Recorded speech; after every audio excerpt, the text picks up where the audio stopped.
Alrighty, folks, it is September 5th. That means the August month is over, and we get our first glance at August numbers for real estate, which is something I am looking for. Remember, folks, I think it was 4 weeks ago, I said the country would see sub 4 million in transactions. So this is going to be our first view. This is going to be King County. Shout out to the MLS team who puts this together, which Beth will remember. So we give full credit where credit is due. But Beth, what do you got? Is Seattle looking like I'm right or wrong?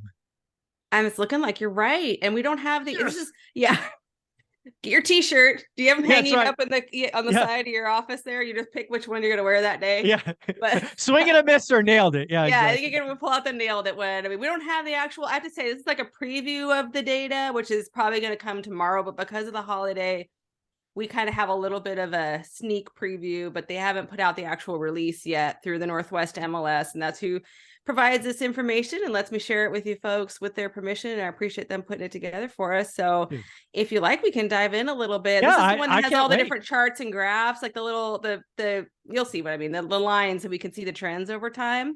Mm-hmm. And I'll see, hopefully you can see this here. How are you? Is this looking okay?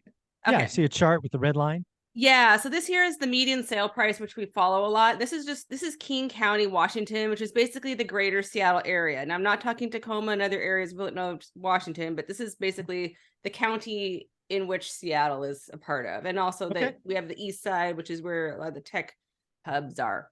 So we peaked around, so last, in order to see the numbers, I have to hover over the cursor over it. But this is where we can see so August of, no, so that's July of 23. Okay, sorry. I'm going to go back here. Here we go. Where is it? Okay. You almost had it. It's 940 something. This is the problem. This is why we need you. Yeah. At any rate, so this, I know what happened here. This went back to 1 year, and I was trying to go back for several years. I had this at 4 years. Do you want to see 4 years? Yeah, let's see 4 years. Okay, let's see 4 years, because I know you've been talking about okay, here we go. Pardon me, people, I'm not a tech person, you might have guessed. Okay, so there we go. There's your peak. Here we go. This is what I was looking for. We peaked around 1 million up here last summer, and then right here, May of 2022, skyrocketed up. This was the insanity.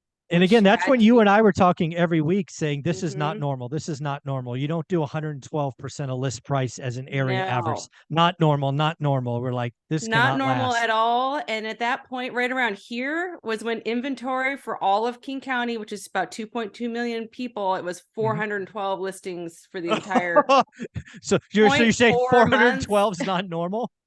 I know, there was like 1 week of inventory, if that. Everything, and interest rates were around 3. So of course it blew up. You just take the match and throw it on there, and this is what happened. Yeah. And then interest rates started getting cranked up.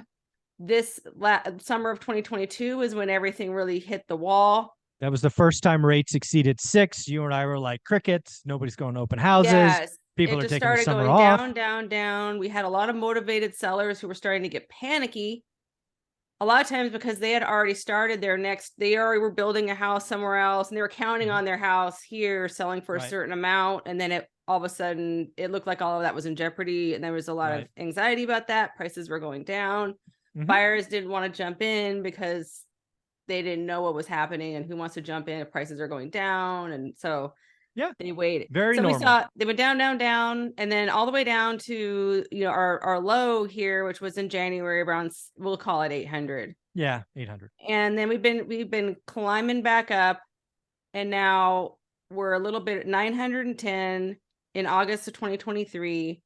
And then what's really funny, Beth? Yeah. As a chart guy, you could probably draw a trend line from January 19 to August of 2023, and you're right on trend. That little bump last year was abnormal, which you gave back. Yeah, but it appears that King County's back on historical trend, at least looking at a 4-year chart. There's an anomaly right here, like you said, but 412 listings will do that to you. Oh, I know. I've never seen anything like it in 25 years. So, but we can see, so August of 2022 we were at 900, now we're at 920. So it went up, and then it went down, and then now we're kind of back to where we were about a year ago. So Now we can go over here and we can find other things such as days on market or new listings. Like the number of new listings, this is kind of interesting here. We can check this out and see. Granted, we have to look for seasonality here, okay? So there's always going to be the up and down with the seasonality. But our spike here didn't get very, look at how little this is compared to these other seasonal spikes that we've had in years past. It's almost like the housing market's broken. I think the housing market's broken. Somebody broke something and it just, it kind of went, instead of these like surges here, it's kind of like kind of pitiful. Okay. So we're at new listings here. We're at 2037. Now we already started to see a lot of things drop earlier. So I feel like what I'm seeing in the King County areas, we're kind of moving past the extreme ups and downs. We had the surge and we had a crash and we've had a correction. And it feels like I'm not seeing as much as impact as maybe some other markets are that maybe didn't get that hit that we had earlier. We had fast correction. Yeah. So, all right. So that's new listings. New listings. Okay. I want to know transactions. I know. Where do we go here? Okay. Sales, number of sales. This is what we want here. Come on. Be low. Low. It ticked up though. 1,706, which is very low. So what were you July of 22? Can you go back there? Like roughly July of 22. It's over 2 million, it looks like. Or 2,000, I mean 2,000. Yeah. 2133. And then what are we now? What was the one that just passed? Sorry. 1,706. All right, so you're down 20%. You're better percentages than I am. Yeah. So about 20%. Yeah. Okay. So, right that time when we had the lowest inventory was when we also had the highest number of sales. So that was a very bizarre dynamic. And, those things always correct themselves. So, and then we can see way down here back in January, this was when we really had look at this drop. More than, well, I guess we had this here too, but this went lower. So rates matter. And what I think we're seeing here in the charts is, I think what we're seeing, unfortunately, or fortunately, depending on how you look at this, is buyers are getting used to interest rates at 6. The first time it shocked the system. The second time, not as much. Now 6% is probably seen as good. I think it is seen as good. I think that the psychology has shifted. People adapt relatively. I mean, it doesn't take years for people to adapt to new status quo. So these buyers that are shopping today are not the buyers that were shopping in early 2022 when things were going bananas. Yeah. So what other kind of numbers can we poke at? You had sales, we did price. We can do days on market, days to sell. Yeah, let's do that. Median. They have average and median, which kind of confuses me a little bit. Yeah, we'll do median. It's really low.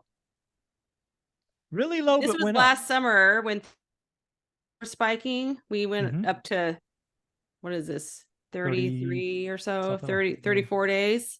Yeah. But then it dropped back down again when the inventory, this was when the inventory was piling up briefly. And then all that inventory got sold. New inventory did not come along to replace it. Exactly. And we went back down to here where we kind of were bouncing along since this is all the pandemic years. It's so amazing to look at that. Wouldn't you think that this would be higher? Yeah. But it can't be without the inventory. Without the inventory, it's only 7 days. I mean, we actually bumped up a day. It's been right around 6 days for the past 4 months, and now it's up to 7. That is amazing. The size of King County, you've got 7 days on market. All right, what other stuff can we poke at? Yeah, let's see here. Okay, so there's a sale price to list price ratio. Ooh, yeah. I spent about an hour looking at this just this morning. Across different parts of the area, but this is the overall one for King County, and you can see where it's just like, I thought 2021 was going to be the most bananas year that I would see in quite a long time, but then I hadn't seen 2022 yet, and so then 2022 said, "Hold my beer." I know. I really it can't possibly be crazier than that. I remember one of my mentors at the time was like, "Oh yes, it can. You just better put your running shoes on and wait and see." And look at this, like look how much it shot up just between this month and this month.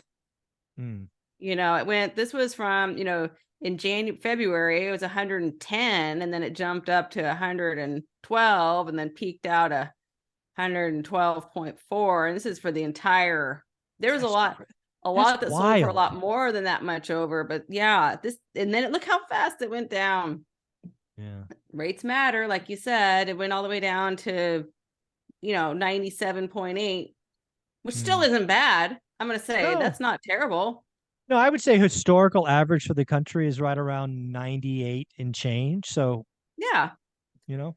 And then at 20, you know, we did on our peak of our sales season, we went up to 102%. And then, you know, we're seeing it kind of, this is the time of year when things start to slow down a little more, and August was slow. What I think we'll see, we're still at 100.6% list price to sale price. Now, one thing I want to point out about these numbers that I don't know how to really easily reflect on here is we're looking at the list price at the time it went under contract. Right. Not the first list price. Correct. We don't see the price drops that happened before it got to that. Yeah. And that's something very important for people to see. There are ways I can go nerd out on these a little bit more where I can see original price and sale price, but it's hard for me to do on a large scale of all these thousands of properties. I can do it in smaller areas, but we are seeing that it's holding pretty strong. But what I think we're going to see even in September is I think September's numbers are going to be really low because August was as quiet as I've seen in a really long time. Yeah, that's what I'm seeing and hearing as well is July did not end well, right? I talked about pending home sales and a lot of markets being, you know, going into August being low. And I'm not seeing any improvement. So I'm calling August and September below 4 million national transactions for existing home sales. I think you're right on that. I don't follow the national market like you do, but I think that we are going to see lows in September because everything that's going under contract now in August is going to close in September. Oh, yeah. Yeah. And well, I mean, we're already, everything that's under contract now, we're waiting for that to close. And it's been very, very oddly quiet out there. Yeah. I mean, if you're not in escrow right now, you're probably in October close. Probably. Oh, yeah. I would think so. Yeah. So you can see here, this is our pendings. And again, this is kind of lackluster compared to previous years. Look, in 2021, we were way up here. Even 2019 pre-pandemic. Yeah, the trend is broken. The trend is broken. And I don't know how long it's, you know, we've talked about like, what will it take for this to change? And I think over time, it'll be a combination of probably when interest rates eventually start to creep down and people's need to move intensifies over time. Can you do me a favor? Go to transactions again. And then how far can you back? Can you go back a decade? I don't know what your time frame I can go back a decade. Yeah. Let's see. That's the farthest back they'll let me do on this chart. Let's go 10 years. Yeah. And then transactions. Yeah. Let's take a look. So that would take us to like 2000. Yeah, look at that. You clearly have seasonal patterns for a decade, and it has been broken.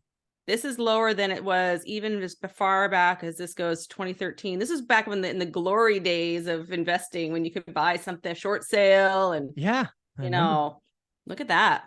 I mean, people should look at that. I mean, the Fed broke the housing market. Move-up buyers not going anywhere. First time I mean, all the stuff we talk about, but now we have physical evidence. The Fed broke the housing market. And how long it's going to take to go back, it's anybody's. We can try to pontificate about that. You won't like my answer. I heard when it was at 18 years or something. 10 years. 10 years is my call. 10 years. Yeah. I'll be probably retired by then. I don't know. We'll see. But it's not going to be anytime soon. And it's gotten so quiet around here. In our area, we don't have new construction to boost things. We don't have that injection of the new. There's so little buildable land. It's so expensive to build that it's just not really a factor that we think about that much around here. Of course, it exists, but it's usually very high end and infill areas. At the end of the day, anything else? Clearly, no. I mean, let's do price for 10 years too. What the heck? Yeah. Because I'm guessing that's going to show a clear trend. Come on. There we go. Yeah, look at that. The transactions broken. price Yeah. up and to the right.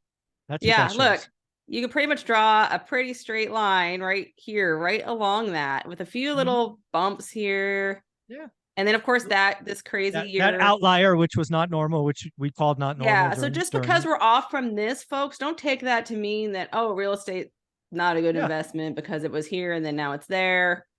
You know, if you bought in 2013, it was 350. Yeah. Now it's what, about 920? 950. Yeah, what, 920? Yeah. So crazy. Good investment. Yes. I mean, I know we don't preach buying for appreciation, but it is a thing. Rents have, I don't have a chart here for what rents have done since 2013, but I know they've gone up. I'm guessing they're up a little bit.